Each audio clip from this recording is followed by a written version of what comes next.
I love him. Yeah, well, I love him because he says, it's like when you're on holiday, which I am right now. I'll just point that out.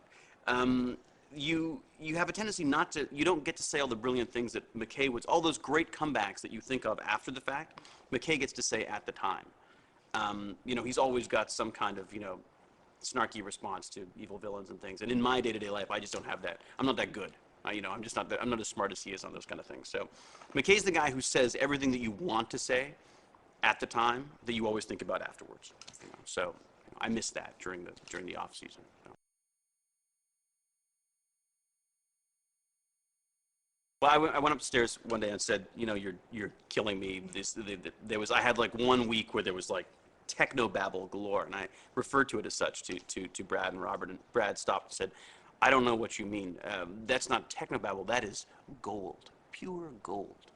So yes, I have a lot of pure gold to deal with, but it's one of those. I'm convinced that the memory is kind of like a muscle, and the more you do it, the better you get it. I'm getting faster at learning this stuff, although I make more of a fuss about doing it.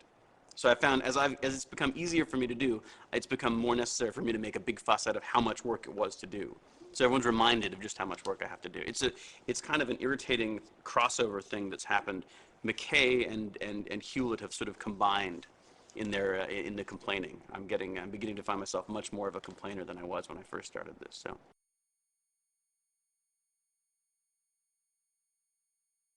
They do. He definitely. The thing about McKay is, I think the writers take a certain amount of glee in making my life misery. Anyway, it's got nothing to do with McKay. I think it's just really beating up on Hewlett, and you've got to be very careful what you say around the writers, because if you complain about something or say that this is something I particularly don't like, it will generally show up in a script or two later. So, the hanging upside down. I think I seem to remember someone saying, "Are you okay upside down?" And I thought, well, yeah, I've done handstands and things before. I don't see a problem with that.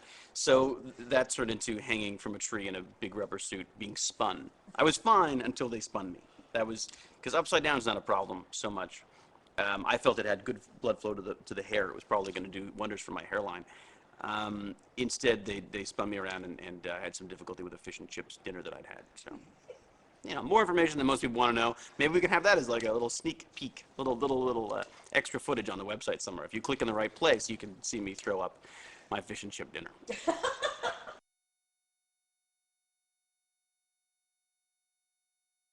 Well, I think so. If season two wise, I would say it would have to be Grace Under Pressure. Because I was reading the script and I was like, when does somebody else come in and start talking? Because the first sort of half of the show is me stuck in a jumper talking to myself and then talking to a whale outside and just having these general conversations with myself. And there's this sort of weird kind of combination of emotions you go through, because you think, first off, as an actor, your ego just goes, whoo-hoo, this is my show. This is like McKay under pressure, as opposed to, Grace Under Pressure. And the other part of you just goes, oh my God, like we're still shooting the show before it. And there's no sort of break, but it doesn't conveniently end up that Friday is the end of one show and then Monday you start the next one. You will flow into, you'll be Monday or Tuesday of the week, and then it'll be the end of one episode, and then you're into the next one right away. So effectively, you go home at the end of the day, you learn your lines again. And with something like Grace Under Pressure, you've got a lot of lines.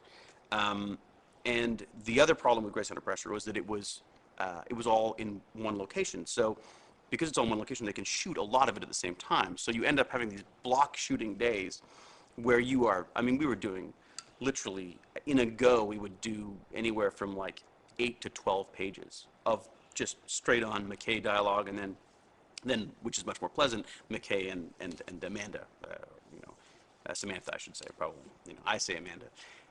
Because that's when it gets much more pleasant, when it's just me and Amanda, soaking wet in a swimming pool. It's a dream many people have had. I got to live it.